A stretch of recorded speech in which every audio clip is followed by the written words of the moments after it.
grabar. Ahí está. Vamos a ver, esto también, vimos que la irrigación del músculo cardíaco es al revés, ¿o no? Estas cosas no las vimos. No, irrigación no. Bueno, vamos a arrancar desde acá. ¿Se acuerdan entonces que hay dos momentos, que es la sístole ventricular y la sístole auricular, que se dan juntas, o sea, los dos ventrículos se contraen exactamente al mismo tiempo, y las dos aurículas también se contraen al mismo tiempo. Entonces, espérate, no sé por qué no me veo yo. Bueno, no importa, los veo a ustedes. Entonces decimos que la sístole hay una sístole ventricular y una sístole auricular, o al revés, sístole auricular y sístole ventricular. Cuando hablamos de la sístole auricular son las dos aurículas que se contraen al mismo tiempo, y cuando hablamos de la sístole ventricular son los dos ventrículos al mismo tiempo, ¿está bien? O sea que eso es importante tenerlo en cuenta porque hay una coordinación. ¿Se acuerda que nosotros habíamos visto la forma de conducción y que eso hacía de donde se despolarizaba a nivel de la desembocadura de la cava en la aurícula derecha, ahí estaba el nódulo senoauricular y de ahí se distribuía hacia las dos aurículas, primero a través de la fibra muscular cardíaca directamente, pero que también hay unas fibras internodales, anterior, una posterior y una intermedia, que ayuda a la velocidad de conducción para que la despolarización tenga el orden de ir desde la parte donde desembocan las venas hacia la base del corazón, o sea, hacia el tabique auriculoventricular. Para que la contracción sea en este sentido, se tiene que ir despolarizando de acá para abajo. Porque recuerden que primero había el fenómeno eléctrico y luego el fenómeno mecánico, que era la contracción muscular. Primero se despolariza y después se contrae. Una vez que la despolarización llegaba acá al nódulo auriculoventricular, bajaba por las de His, que el haz de His, como pasa por el tabique, está aislado de la fibra muscular, y entonces eso evita que se despolarice la fibra muscular en esta zona. Entonces viaja directamente hacia el vértice del corazón, sube por las fibras de Purkinje y van despolarizando de afuera hacia adentro. O sea, desde afuera del corazón hacia adentro. Y eso hace que la contracción tenga este orden, desde el vértice hacia la base y desde afuera hacia adentro. O sea, se contrae así. Y eso facilita, bueno, mejor dicho, eso es para que la sangre salga por donde tiene que salir, que por la aorta se abran las válvulas aórticas y por la arteria pulmonar al abrirse las válvulas pulmonares.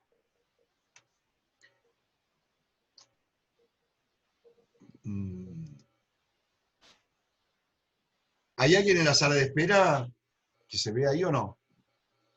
No veo yo. A vos te sale eso. Bueno, en cuanto a la irrigación del músculo cardíaco, que fundamentalmente es a través de las arterias coronarias, estas arterias se ingurgitan de sangre. ¿Saben lo que es ingurgitarse? No. Bueno, vayan anotando todas las palabras nuevas, ustedes anótenlas para que ir armando un glosario, que es el glosario de nuestra profesión, ¿no es cierto? Creo que eso ya se los dije, ¿no? ¿O no? No, profe. Bueno, ustedes vayan, voy a buscar un vaso de agua. Ustedes vayan anotando todas las palabras nuevas que van surgiendo, las que no sepan, preguntan de qué estamos hablando, para poder armar un glosario que es el glosario propio de nuestra profesión como médico veterinario. O sea, es un glosario médico. Ingurgitar es llenarse de sangre. Cuando decimos que se ingurgitan, quiere decir que se llenan de sangre. Entonces, al revés que el resto del organismo, durante la sístole ventricular o aórtica, en ese momento se comprimen los vasos, por lo tanto se vacían de sangre, mientras que todo el resto se llena, porque es el momento en que expulsa la sangre el corazón. En realidad los vasos sanguíneos que irrigan al músculo cardíaco en ese momento se vacían y se llenan durante la diástole, o sea, se ingurgitan de sangre durante la diástole y se vacían durante la sístole, al revés que todo el resto del organismo, porque durante la sístole es donde inyectar la sangre y durante la diástole, que es cuando se relaja el corazón, es cuando bajas a la mínima presión, o sea, es cuando empiezan a vaciarse de alguna forma todos los vasos sanguíneos. La sangre está distribuida, pero no está distribuida en forma igual en todo el organismo. No es que haya el mismo volumen de sangre en cualquier parte del organismo. En realidad, nosotros podemos considerar una rampa arterial y una rampa venosa. En la rampa arterial, el volumen de sangre es menor, representa aproximadamente el 40% del volumen de sangre total que está en circulación, o sea, el volumen de sangre que está en todo el circuito. Y el 60 aproximadamente por ciento está en la parte venosa, que puede llegar hasta casi un 70% si el animal está en reposo, y hace rato que está en reposo, en realidad que está durmiendo, supongamos, está acostado durmiendo, en realidad el mayor volumen de sangre está en la parte venosa, porque las vendas se van distendiendo, van cediendo a la presión sanguínea, y a su vez, por gravedad, van a estar en la parte que está sobre el piso, no la parte que está para arriba del animal, sino que la sangre tiende a estar más abajo y en la parte venosa, fundamentalmente. Porque las venas, prácticamente, si ustedes recuerdan de la histología, casi no tienen fibra elástica, o sea, casi toda es fibra muscular, y es una banda pequeña de fibra muscular. Entonces ofrece menos resistencia a la sangre, y la sangre la distiende más. La distiende, por supuesto, que ya lo vamos a ver después, hasta el punto donde se equilibre la presión distendente, que sería la presión hidrostática, con la tensión, que sería la presión o la resistencia que le ofrece a la presión hidrostática el grosor de la pared del vaso y, bueno, y los circundantes, y por supuesto que la presión atmosférica. ¿Está bien? Entonces, en realidad en la sangre arterial está aproximadamente un 40% del volumen de sangre, y en la parte venosa un 60%. Ese 40% está distribuido de diferentes formas. Un 7% más o menos está en el corazón, un 9% está en el circuito pulmonar, un 13% en las arterias, y en las arteriolas y los capilares un 7%. O sea, el menor volumen de sangre está en las arteriolas y los capilares. Aunque la sección sea igual y el flujo sanguíneo sea constante, pero el circuito se va achicando en la medida de que te vas alejando de las arterias a las arteriolas, aunque el área sea mucho mayor, que el área es muchísimo mayor. Entonces la pregunta que nos podríamos hacer acá es ¿por qué estará la mayor cantidad de sangre en la rampa venosa? Que ya les dije, que no tiene casi fibra elástica, pero tiene, o sea, prácticamente fibra muscular, lo cual le permite contraerse y al achicarse, inyectar mucho más sangre en el circuito arterial y disminuir el volumen de sangre en la parte venosa. Tanto es así que puede, en vez de tener el 60 o el 64 que dice acá, podés pasar a tener el 40 o el 35. ¿Qué quiere decir? De que en vez de tener el 40 en la parte arterial, podés pasar a tener el 50 o el 60, o sea, podés invertir la fórmula. ¿Para qué servirá eso? ¿Por qué el organismo lo mantiene con esas características, de tener la mayor cantidad de sangre en la parte venosa y menos volumen de sangre en la parte arterial? Pero, si hubiera un ejercicio, supongamos, el animal empieza a correr, la misma contracción muscular comprime las venas, y al comprimirlas hace que la sangre se eyecte hacia la zona arterial, ¿no es cierto? O sea, aumentaría el retorno venoso y por lo tanto se inyectaría un volumen de sangre mayor en la zona arterial. Y si el animal está en reposo, al revés, el volumen de sangre estaría más en la parte venosa. A ver, Melanie Agüero, ¿para qué servirá eso? ¿Por qué el organismo hace eso? ¿Qué te parece? Habilita tu micrófono. Melanie a eso. Para que el animal tenga oxígeno, no sé. Bueno, no, está bien. O sea, Para que transporte mayor cantidad de oxígeno y ¿hacia dióxido de carbono dónde? hacia los pulmones Y y tanto, o distribuye sea, a todo el organismo. está en ejercicio. ¿A dónde querés llevar más oxígeno vos? Hacia los pulmones. Bueno, para oxigenar un volumen de sangre mayor, porque en la parte venosa la sangre es la sangre carbooxigenada. Si vos mandás más sangre de retorno venoso, quiere decir que estás haciendo que más sangre carbooxigenada llegue a los pulmones para que se oxigene un volumen de sangre mayor. Es cierto. Pero ¿a dónde iría esa sangre, ese volumen de sangre más oxigenada? ¿Hacia dónde la querés llevar vos, si el animal está en ejercicio? A los tejidos ¿A cuál? de Ejercicio. todo el organismo. No sé. Ejercicio.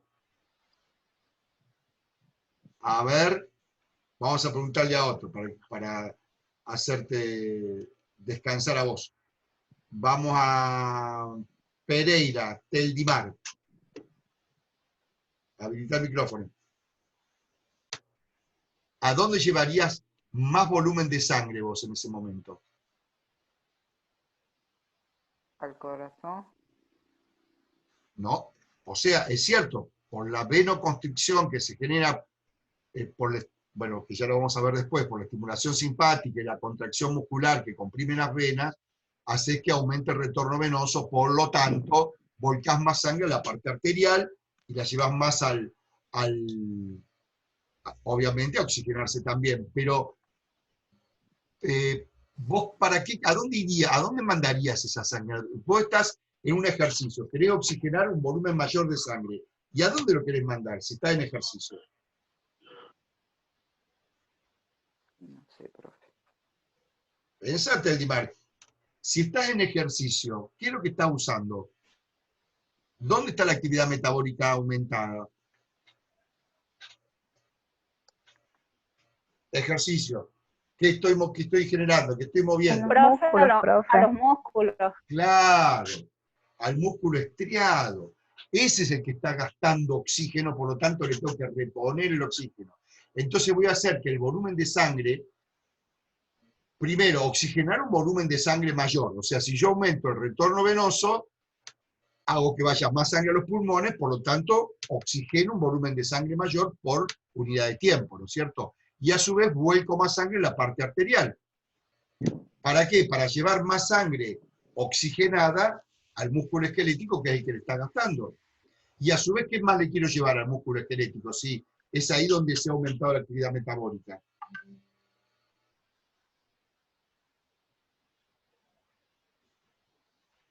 A ver, vamos. Nutrientes. Busco yo uno.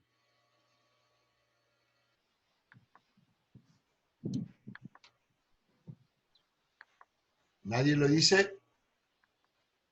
Vamos a ver. Ahí recién dijeron nutrientes, profe. Muy bien, Leonardo. Para llevarle No, no lo dije yo, bien. lo dijo otro compañero. Bien ahí. Nutrientes, bueno. Dije, profe. Bien, que lo dijo entonces, que yo no lo puedo ver. ¿Vos lo dijiste, Franco? Sí, yo lo dije, profe. Bien ahí. Entonces, claro, lo que yo quiero llevar, o sea, ustedes siempre en la cabeza métanse esto. Si yo aumento la actividad metabólica, tengo que llevar más oxígeno y más nutrientes al lugar donde aumento la actividad metabólica, porque eso es como decirte, es una fábrica. Si yo tengo que hacer que la fábrica fabrique más de algo, tengo que darle más electricidad, tengo que darle más suministros y más energía y más operario, todo para que produzca más. Y bueno, si el músculo está en actividad, hay mayor actividad metabólica, por lo tanto, consume más oxígeno, consume más glucosa, consume más, bueno, aminoácidos, todos los nutrientes que necesite, y a su vez genera más dióxido de carbono, genera más detritos, genera más protones. Entonces yo tengo que llevarle los nutrientes y retirar los desechos, porque estén en actividad.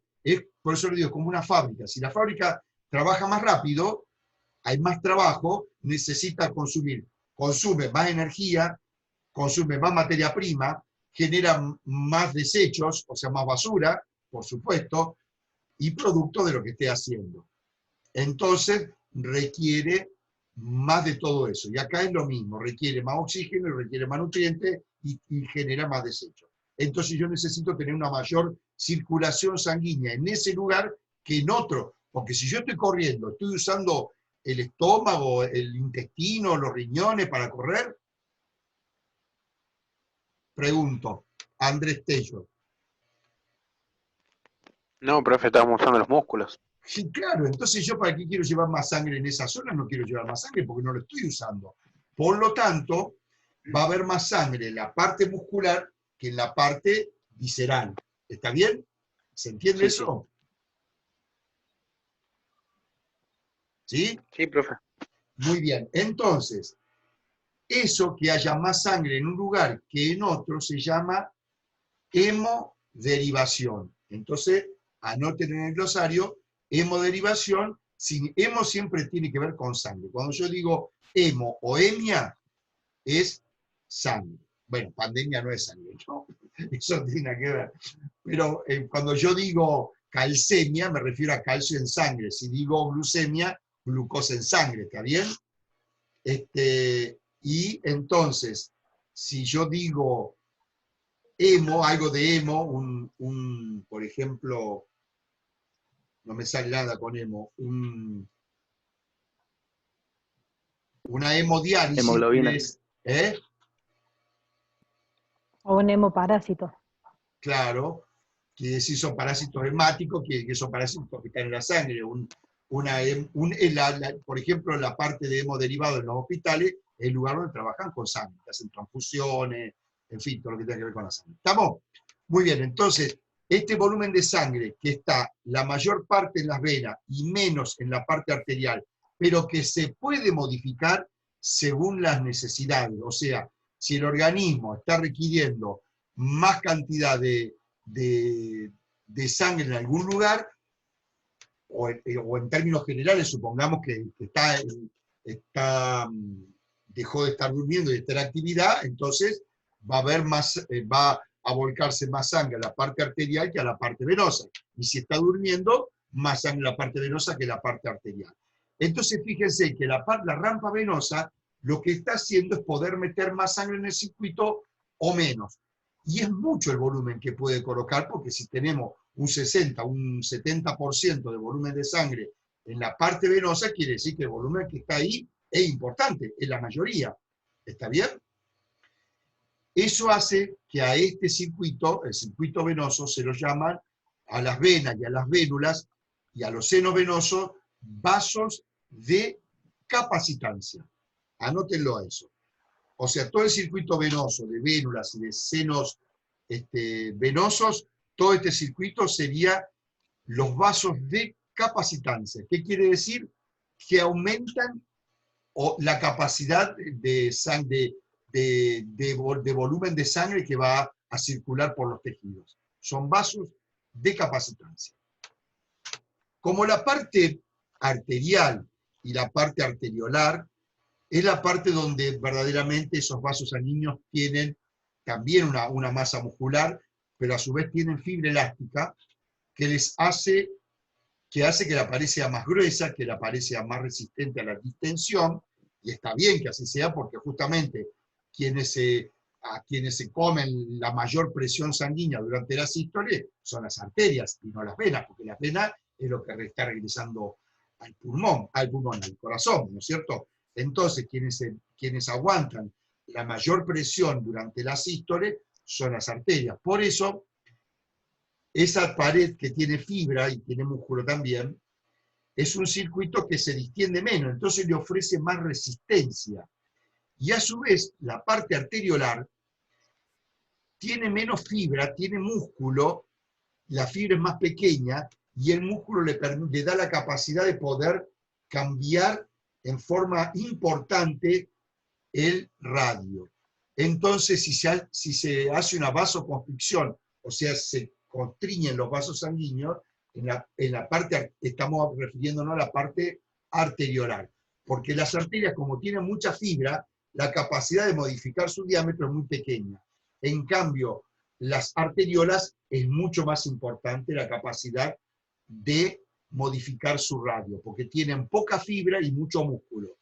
Las venas tienen,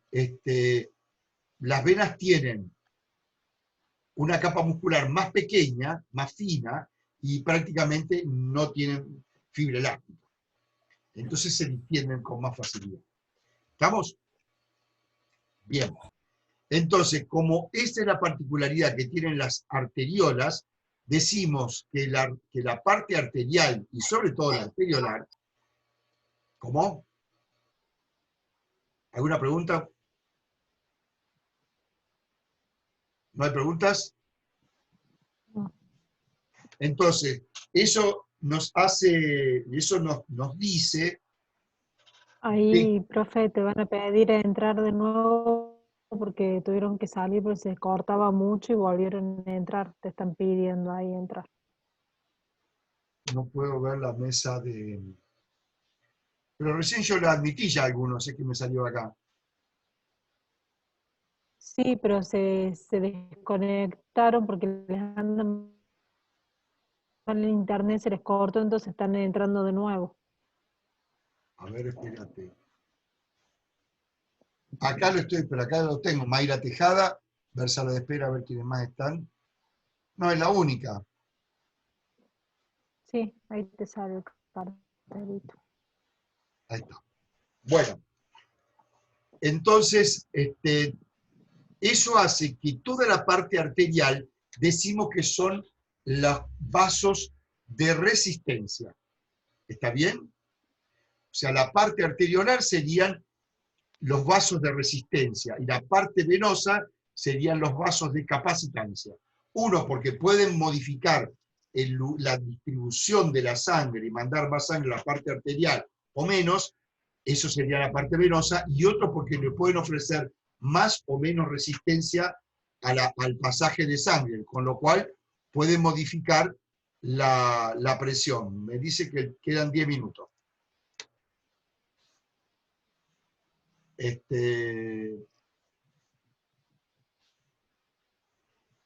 Cuando se corta, volvemos a entrar por el mismo ID con el que entramos ahora. ¿Eh? Ujú. Dale. Bueno, ya se corta, hacemos 5 minutos de descanso y volvemos a entrar con el mismo ID. Y vamos a hacer lo mismo en el próximo corte. Bien. Listo. Entonces, ¿está claro? Las venas, vaso de capacitancia. Las arterias y las arteriolas de resistencia.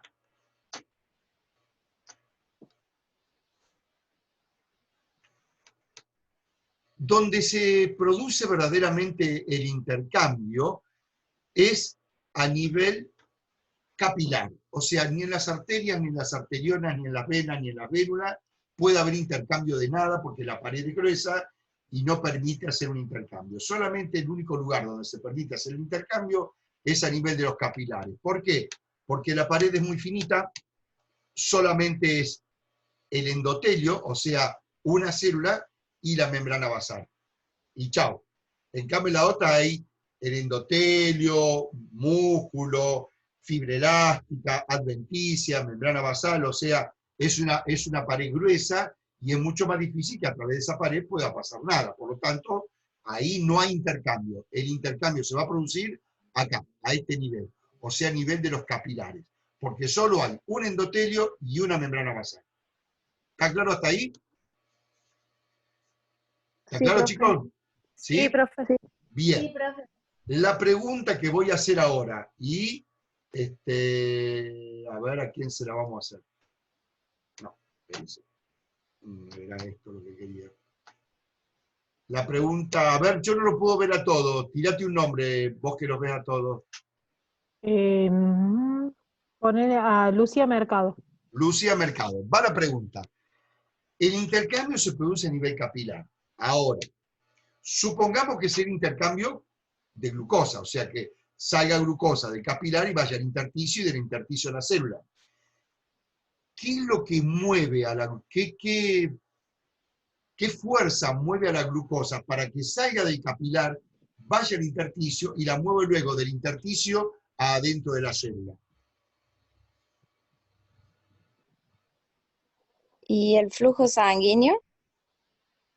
No. La sangre está circulando acá. El flujo sería el movimiento, ¿no es cierto? El flujo sanguíneo sería el movimiento de la sangre. La sangre está pasando, está circulando. Viene por acá, se mete por acá, va por acá, todo por acá, qué sé yo, y después viene por acá y se va por acá por la venas. ¿Estamos? Muy bien. Sí. Pero adentro de la sangre hay elementos formes, que serían las células, ¿no es cierto? Hay agua, Sí. hay glucosa, hay aminoácidos, hay minerales, en fin, hay de todo. ¿Qué es lo que hace que la glucosa, por decir un nutriente, salga del capilar al intersticio y luego del intersticio se meta dentro de la célula? ¿Qué es lo que genera ese movimiento de glucosa del capilar al intersticio y del intersticio a la célula?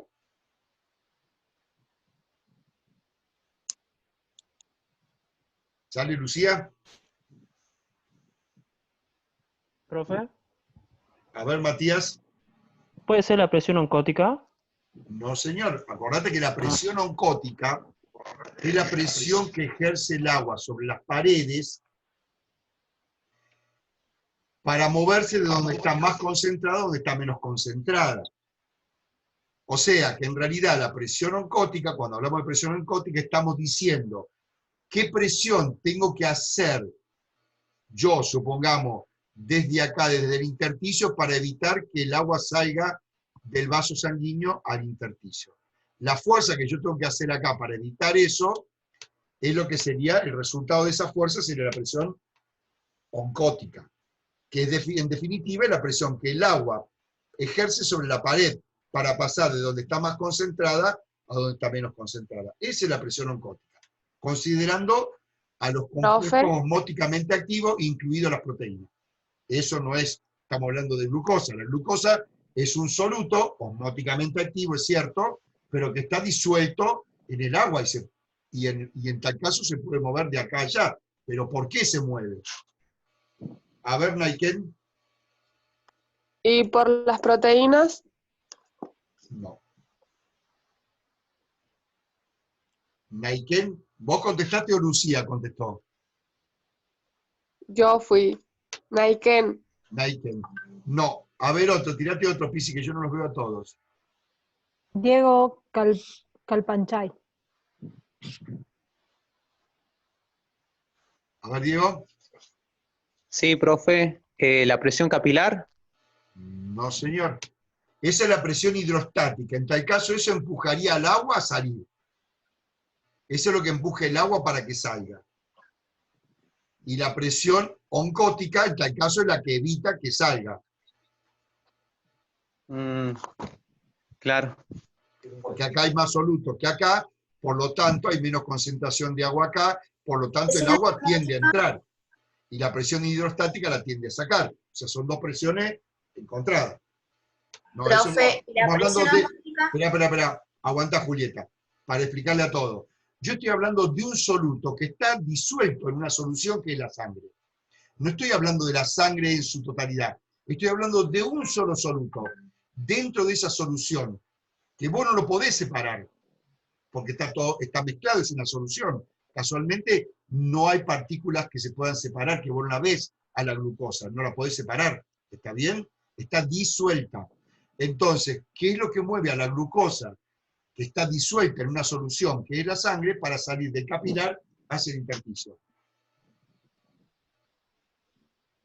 Ahora sí, Julieta, dale. La presión osmótica. No, señor. Algo que ustedes lo han visto en química, siempre todo se mueve de donde hay más a donde hay menos. Cuando estamos hablando de presión... Física también. ¿Eh? Profe, un gradiente de concentración. Bien, Silvina, te ganaste un caramelo. Te lo voy a dar virtualmente al caramelo porque no te lo puedo dar personalmente. Es así. O sea, se va a mover por un gradiente de concentración. Hay más glucosa en el capilar que en el intersticio. Entonces la glucosa va a salir del capilar al intersticio. Al salir al intersticio hay más glucosa en el intersticio que en la célula. Por lo tanto, la glucosa va a entrar del intersticio a la célula. Está entonces, acá en la sangre que está llegando hay más glucosa que en el intersticio. La glucosa sale, va saliendo. Ahora hay más glucosa en el intersticio que en la célula. Entonces la glucosa del intersticio entra a la célula. Entonces, ¿qué es lo que mueve a la glucosa? Del capilar al intersticio y del intersticio a la célula, un gradiente químico, un gradiente de concentración, un gradiente químico. Se va a movilizar de donde hay más glucosa a donde hay menos glucosa. Eso es una constante física de todo. Nos quedan menos de 2 minutos, pero cuando se corta, cortamos un ratito, yo caliento el agua por unos mates y seguimos. Entonces, lo que hace que se mueva es un gradiente químico. Ahora, yo pregunto, entra la glucosa a la célula. ¿Qué hace con esa glucosa a la célula? A ver, ¿a quién le podemos preguntar? Dale, Franco. ¿Qué hace con esa glucosa a la célula? Ciclo de Krebs. Por ejemplo, la gasta, o se hace glucólisis, y luego entraría al ciclo de Krebs, o sea, hace una glucólisis aeróbica. Entonces la gasta. ¿Está bien? La usa. Una alternativa. Y si no la gasta, y si no se la gasta inmediatamente, ¿qué hace con esa glucosa? Vamos al violinista. Al violinista. Vamos, Tiene Franco. energía. Almacena energía. como glucógeno. Muy bien, eso fue el Teldimar, ¿no es cierto? Sí. Muy bien, la almacena como glucógeno. Entonces si el glucógeno no es glucosa, es otra cosa. Por lo tanto, sigue manteniendo un gradiente químico para que siga entrando glucosa. Entonces, la glucosa lo primero que hace es fosforilarla. Al fosforilarla, glucosa 6-fosfato, glucosa 1-fosfato, no es glucosa. Es glucosa 1-fosfato, glucosa 6-fosfato, pero glucosa sola no es. Entonces, el gradiente químico sigue estando a favor para que siga entrando glucosa. Si no la uniera a esta glucosa fosforilada y empezara a formar las moléculas de glucógeno, se saturaría